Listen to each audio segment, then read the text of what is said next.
So here's an SI.com story that's all surrounding Mike Gundy, what is exactly right. It's the question you have to ask yourself is, how do you want this to end? Who do you want to be left? Who do you want to be left in the sport of college football?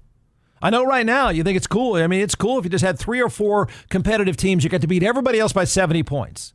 Would you think that's a really cool way to go about things? Then I can compare it to the NFL, and you'll see what a difference it is and ultimately what a problem this will become.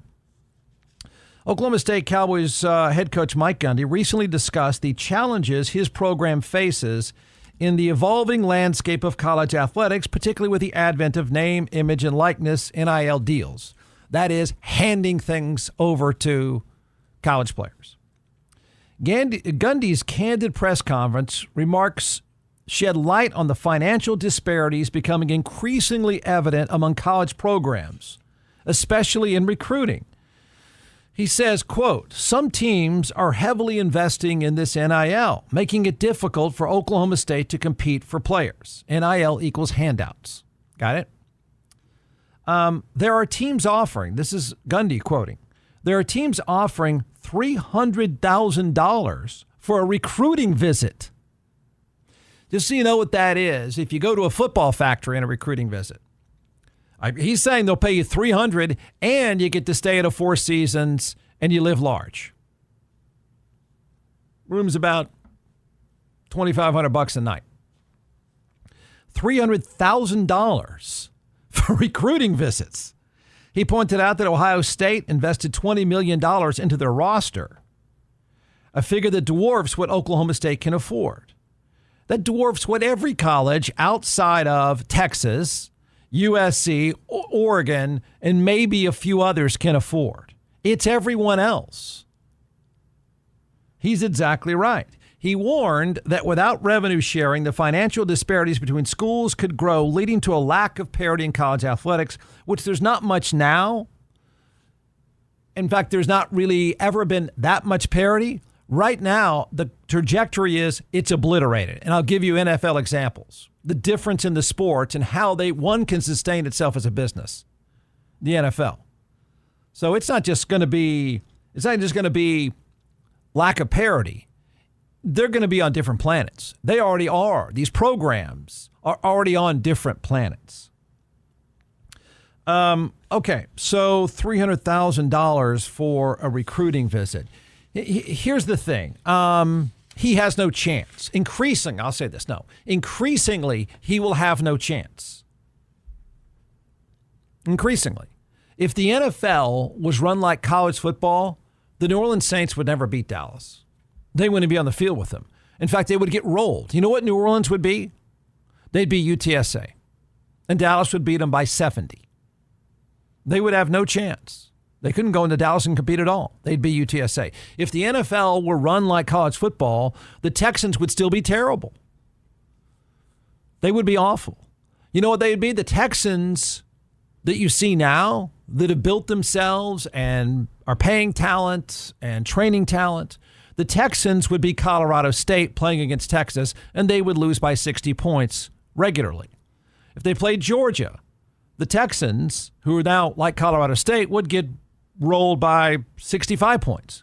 If the NFL were run like college football, the Cardinals, the Arizona Cardinals, would be Louisiana Monroe. And they would get blasted by the Rams, who they just beat this past weekend. Because if it were like college football, they would have no chance at all. They would be Louisiana Monroe. And they lose to the Rams 63-7. He's right. And before you say, well, but Jeff, these lesser programs never had a chance anyway.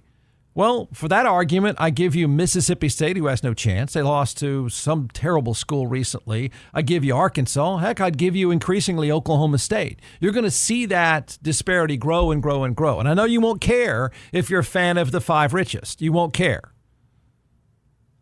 If the NFL were run like this, the richest clubs, that's a term used in European soccer, the richest clubs in the wealthiest markets would just win all the time. Dallas and San Francisco. See, Dallas could buy their way to consistency. They could buy their way to never losing. They would buy their way to not losing to the Saints. No chance, no way. The Saints would never have a chance against Dallas. They would be UTSA every time. Haven't you noticed how all of a sudden these things have flipped? Every time one of these programs has a good player that does well, I'm talking about mid-tier, and I'm not talking about bottom of the barrel, mid-tier. They're gone. And that school loses another player, loses out on training a guy, loses out on recruiting a guy. They lose it all. I mean, what's the point?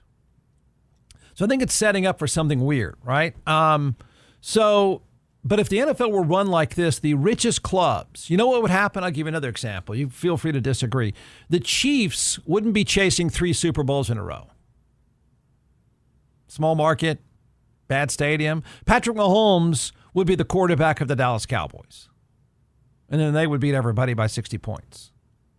Tampa Bay would still be 0-2. They would not be 2-0. That would not happen. New Orleans, of course, would be 0-2. They wouldn't be the talk of the league and 2-0. They would always be awful. They would have no chance. It's an impossible setup, right? Because it's an industry run by a select few that buy up the talent in the mid-level programs. This is what Gundy is saying. This is not some guy at Louisiana Monroe saying this. This is a guy that played for a Big 12 championship. And notice how the sugar daddy model kicks in and how quickly he's saying we're getting left behind. Every good guy I have is going to be gone. I mean, now, what do you want to watch? Is that it? Is that what you want to watch? What is it, League of 8?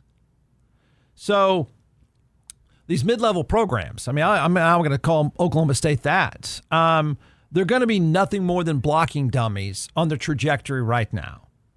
Okay? They get paid. I mean, UTSA gets paid. They have a series of games with Texas. I think they make $8.5 million over that. But it's a weird thought. But at some point, would you rather not play that game and get your ass kicked? Yeah, you're going to get paid. But would you rather not do that because you're going to run the risk of losing the good players? You're going to lose your talent. I wonder if some programs, if the coach is going to say, you know what, I'm sorry, USC, I'd love to come over there and play you and let you kick our face in, but I got 2 young players that are really good. And I think if we show up at your place, you're just going to take them anyway. I wonder if that's going to start to happen. They just say, no. Now, I don't think they have the option because they need the money to get their ass kicked. They'll get paid to be blocking dummies. So unless college football, and I don't think it is, and I don't, people just don't want to argue this. You want to pick your favorites and not care. But imagine that example of Tampa Bay or the Saints and apply that to college football. They wouldn't be any good, ever. And I know you're going to say, well, the Cardinals are never good. They're just they're a badly run operation, but look what happens. The NFL forces the system. It forces the field to level out. And don't say socialism to me. That's stupid. We're not talking about governments here. We're talking about franchises in an entertainment business. It's not governments. But the NFL forces the product to just get better and spread it out across the board. That's how they get that giant TV contract. Because there's 32 properties. Where's college football going? How many are going to be left? Right? So here's what should happen. It won't. I don't know exactly how to pull this off, but college football is, in some ways, it's like the English Premier League model, but there's one giant exception.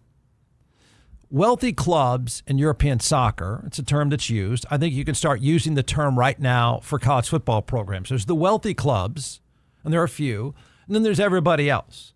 But what happens is the wealthier clubs constantly acquire players from the smaller clubs, less wealthy clubs. Happens all the time. The smaller clubs like UTSA, or now increasingly Oklahoma State, they train them. They spend money on them. They train these players and create good young players for them to then get purchased by wealthy Premier League teams. So in other words, if I take your player, I got to compensate you for it. I don't just rob you of your player and you're left with nothing. If I take your talented player, you get compensated for it, so you then have a chance to spend the money elsewhere. You have a chance to replace a talented player. College football just says, let's go out here and get our face kicked in by the wealthy teams. Let them pay us, and then let them take the few good players that we have, and we get nothing in return. So you're just going to keep getting knocked down further and further. Oh, you'll get paid, but you're not going to have any talent left. And you're not compensated for it. Right? So if a talented player at Colorado State doesn't look like they had very many, or UTSA, if they were to play Texas and get rolled, and Texas says, you know what, that guy, and that guy are good, so we'd like them. Colorado State says, yes, you have to compensate us for it. I mean, if you had agreements in place, that's the way it would work. It's exactly what Nick Saban had been talking about. It's exactly what Mike Gundy is saying. If you want it to be reasonably fair, we have to be able to share the money. If you don't want it that way, then do you think it's fair to then say, if you raid Colorado State, who has these people, should have them under an agreement, should be compensated for losing those players. It's the only chance they have. It's the only chance they have to compete. Texas doesn't care. Texas fans don't care. You're perfectly fine with a world in which you roll everybody by 70 points and just keep buying your way. But sooner or later, you're going to run out of decent competition. And the product on television, unlike the NFL, on television, the fact that the Saints are good is pretty interesting now. College football won't be able to get there. The product on television, outside of a few games per year, can't be very good. There's just not enough. There will not be enough good teams to make it worthwhile on TV, which eventually means if I'm a network, I'm saying, yeah, I know, there's 6 or 8 of you super rich teams. These aren't even good games anymore. We can't even fill out an entire TV schedule because there's not enough competition to make it entertaining.